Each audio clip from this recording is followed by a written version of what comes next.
Welcome to This Week in East Brunswick. This week, the East Brunswick Public Schools have been offering special counseling to students to discuss the war in the Gulf. The Public Works Department provides several services in the township. In the second of a series on this township department, we'll highlight the vehicle maintenance facilities. The Recreation Department sponsored an afternoon of entertainment with the all-season players. And Channel 8 sports announcer John Megliaro and high school athletic director Frank Knoppenberger give an update on high school sports. All of this and more is coming up, but first, next week on Channel 8, Lenore Kulik gets your heart started on Look Great, Feel Great. That's Monday morning at 10 a.m. At 10:30, librarian Carol Phillips follows with stories for preschoolers on Stories from the Library. On Tuesday night, Paul Hansen and his guest discuss tips for filling out your 1990 tax returns. That's on You and Your Money at 7:30. At 8 o'clock, Channel 8 is featuring a special program, Jews and Addiction. This Storer Cable production focuses on the cultural and societal pressures faced by Jews with addictions. On Wednesday evening, join Dr. John Kopko and John Emery and Phil Hostler of the East Brunswick Public Schools when they talk about fitness. That's on Spotlight on Education at 7:30. At 8 o'clock Wednesday, Stuart Davis and co-host Laura Ivan find out what it takes to be an athlete. 18 Growing Up in East Brunswick features Matt Patinko of East Brunswick High School and Daniela Drulis from Rutgers University. Thursday, tune in to This Week in East Brunswick at 7 and 8, and at 7:30, Ken Chalhoub's guests include urologist Dr. Yitzhak Berger and psychiatrist Dr. David Kassoff. Check the Channel 8 Community Bulletin Board for high school sporting events and community announcements.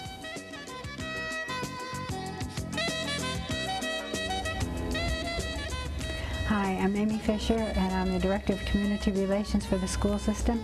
Today I'm in the studio with Dr. John Kopko, our Superintendent of Schools, and we're going to be talking about what the school system is doing in relation to the war.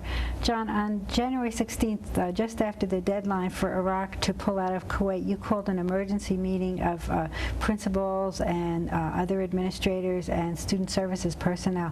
What was the purpose of that meeting? Well, Amy, basically I wanted to ensure that everyone would be aware of potential difficulties among our students and staff if war were actually declared.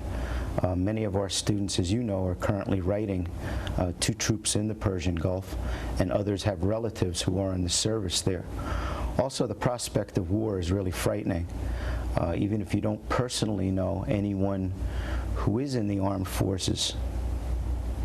So what was the result of that meeting that you had that day? Well, we came away from the meeting with our own plan, so to speak.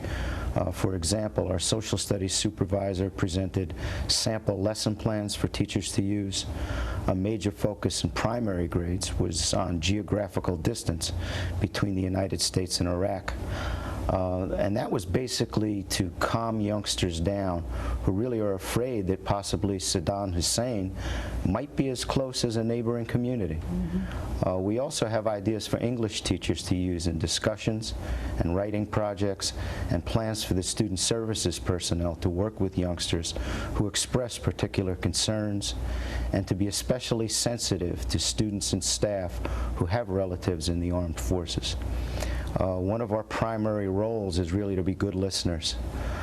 So people who have concerns know that someone is available to hear what they have to say.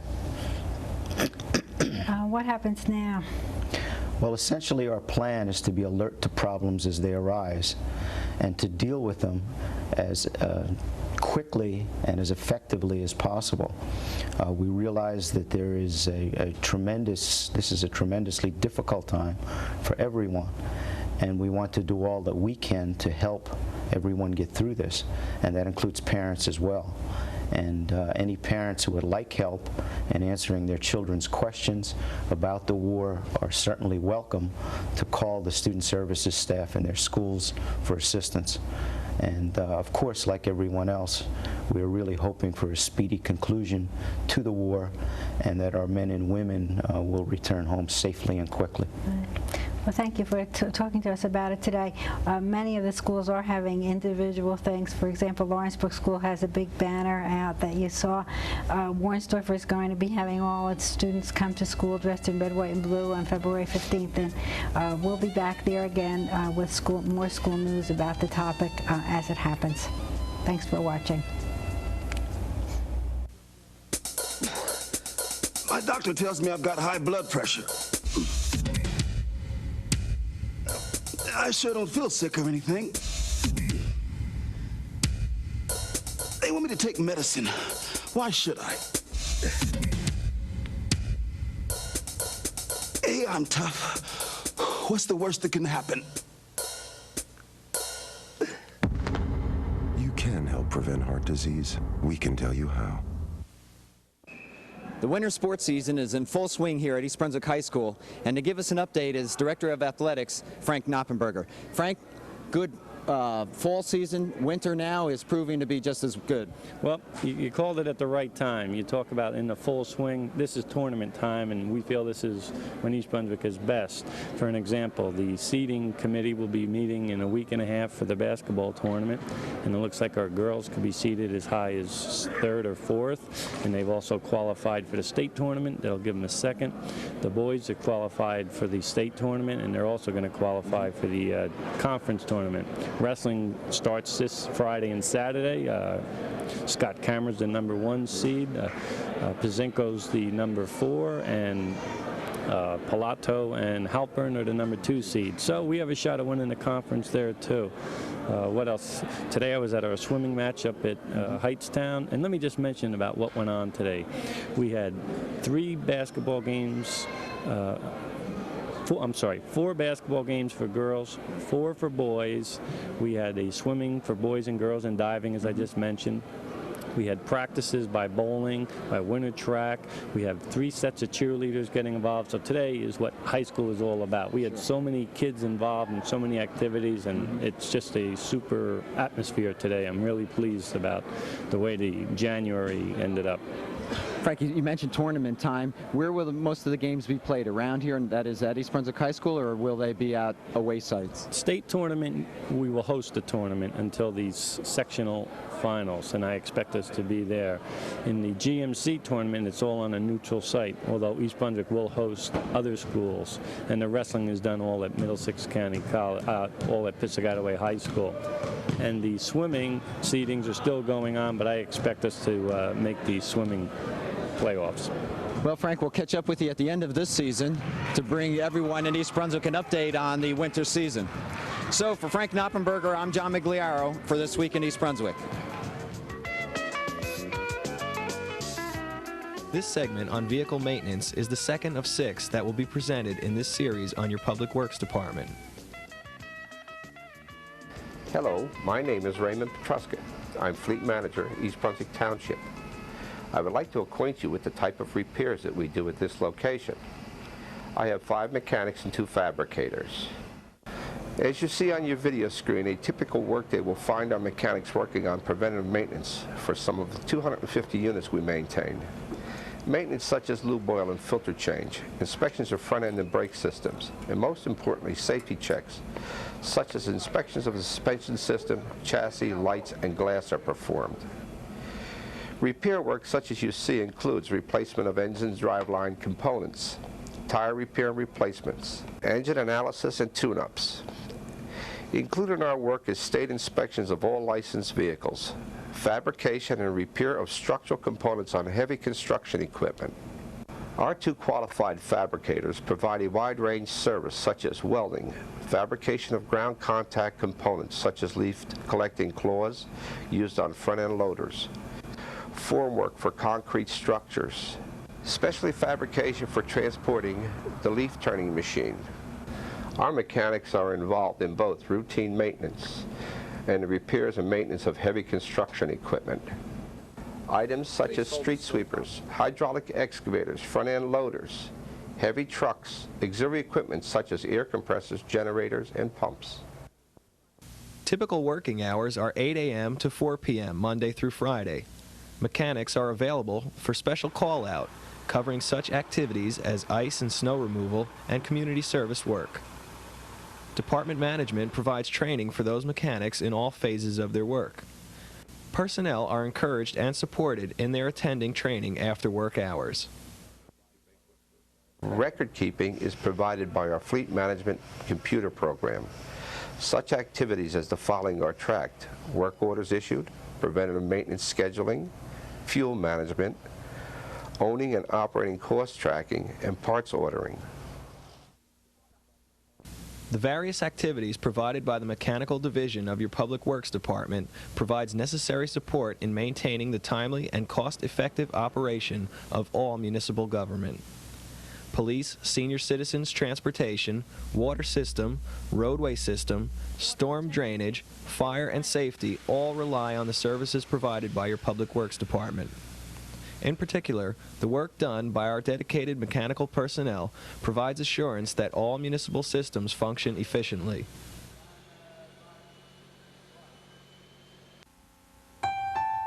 There are questions anybody can answer, and questions nobody can answer. Then there are all those questions in between.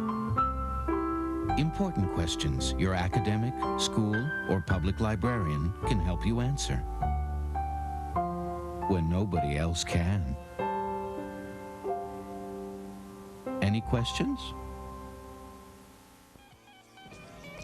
The East Brunswick Arts Commission and the Division of Recreation sponsored a free concert this past Sunday at the East Brunswick Library.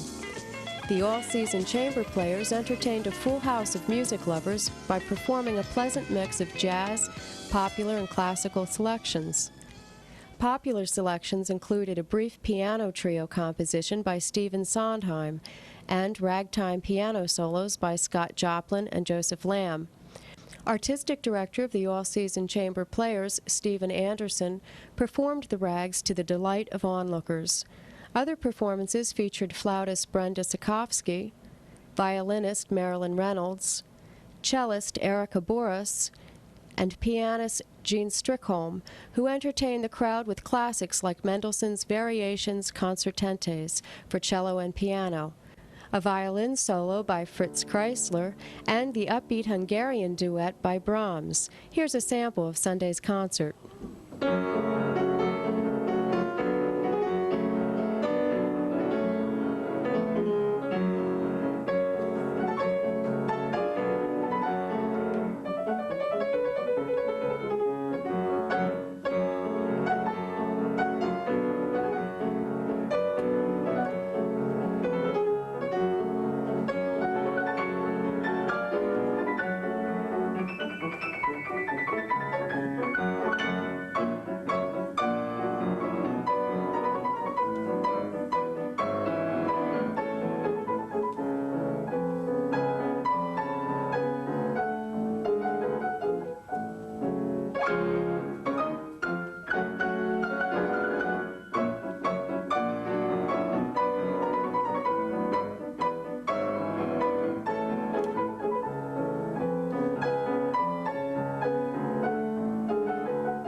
For information on future programs, contact the East Brunswick Division of Recreation.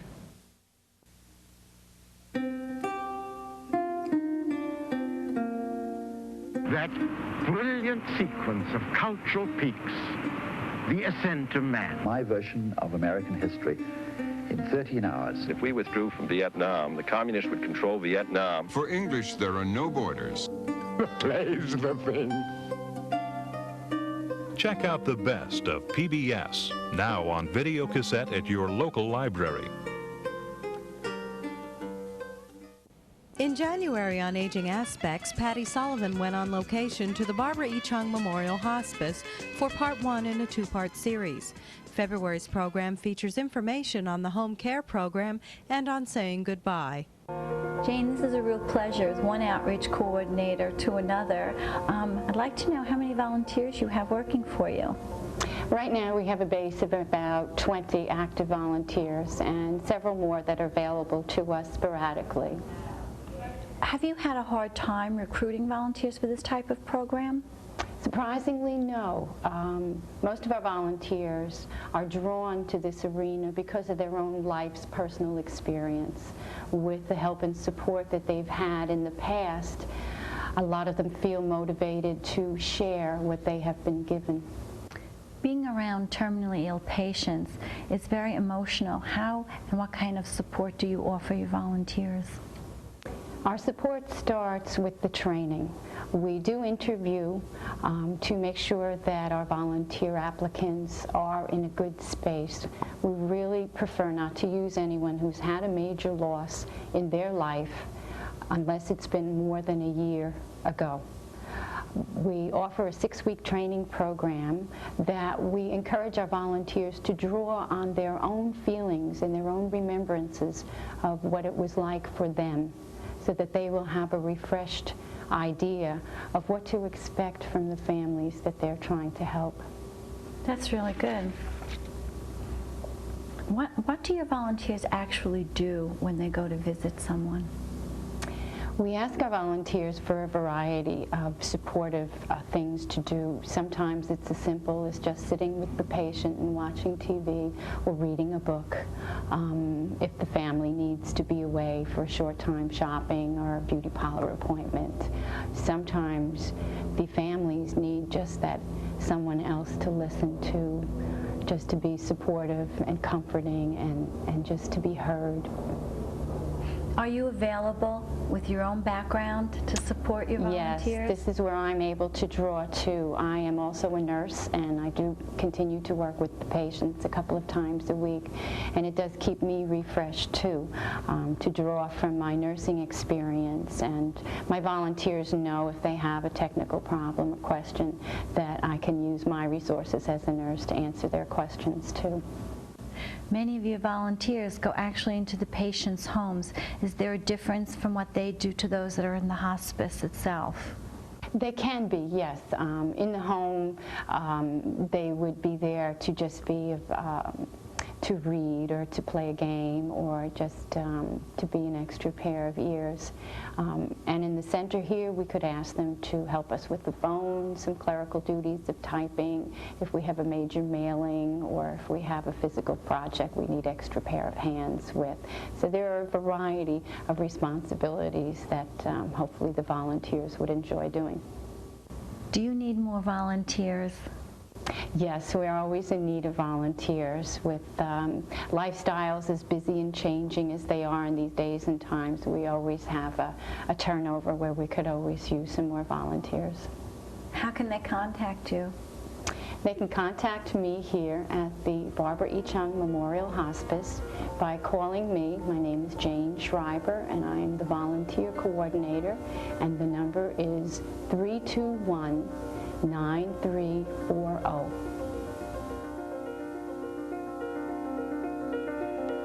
Sister Barbara, what is the main spiritual need of one of the patients? I think the main spiritual need of a patient is to meet with their own spirituality wherever they are. They could be in many places and maybe not there at all. But I think to help them reach wherever they belong is very important, or to leave them wherever they are is very important. Sister, how do you help a patient who either denies that they're dying or does not know they're dying? Well, there really isn't, you can't force a person to the reality of death. I think you can encourage them and encourage talking about it and encourage them in lots of ways, but I really don't think you can force them to. I think that would be wrong to do that. Well, how do you think you might be able to help them? What kind of conversation might you have? Well, you can concern yourself with different aspects of it, as far as them saying goodbye to their families or doing things which they would like to do before they do die, or encouraging them to talk from within and hopefully lead them through that to the fact that yes, they are going to. I think most people realize when they come to us, for instance, that something's going on. Being a nun, people generally think that nuns can handle anything emotionally. How do you handle your losses? I think you're right. I think people think that we can handle everything, but we might look like we're handling it, but we're no different than other people. We still feel all the things and cry a lot and pick up and go on. So there's not... Human beings are human beings. They might look stoic, but they're not. Sister, how do you help people of different religions or beliefs other than your own? Well, to me, a person is a person, and it doesn't really matter whether they're what they are or if they are. And everyone has different spiritual needs, and I think all you can do is try to move them in their own spiritual way, whichever way they want to go. And of course, some people don't have. They have spiritual needs, but they don't have a formalized religion or faith or what other people may consider necessary. But I think as long as you help them get ready as much as you can. As just a person, Sister, has there been a loss that you may have suffered that has really guided you in helping others? I think so. I think you have to have been there. And in my own family, I've been there many times. But I don't think you can project that onto other people either. I think it does help. I don't think anybody should be in this, for instance, who has never had a loss. I don't think you'd know where they were. And I think you have to know where the person is, what they're going through, what they might be going through. Do you encourage people to say goodbye, and how do you do this? Oh, I think it's very important to say goodbye. They may do it in different ways, but I think, once more, I think talking them through it and listening to what they're saying and encouraging them to say goodbye. For instance, we had a case where the woman was not able to speak, and I spent quite a bit of time with her husband encouraging him to go in and speak into her ear and to tell her it was all right. They had been married for over 60 years, and I'm sure he was dying with her. And it was very important that he give her permission to go ahead of him. And I said, just, tell her that you'll be there soon. We had a gentleman in who was dying, and it was imminent, and their 40th wedding anniversary was coming up. So I wasn't present for it, but I just know it was a beautiful thing. As they celebrated ahead of time. And they had balloons and cake, and they exchanged vows again and exchanged rings with each other, and it couldn't have been more ideal for the two of them, really. And they were very much in love still. What a lovely way to say goodbye. What a great way.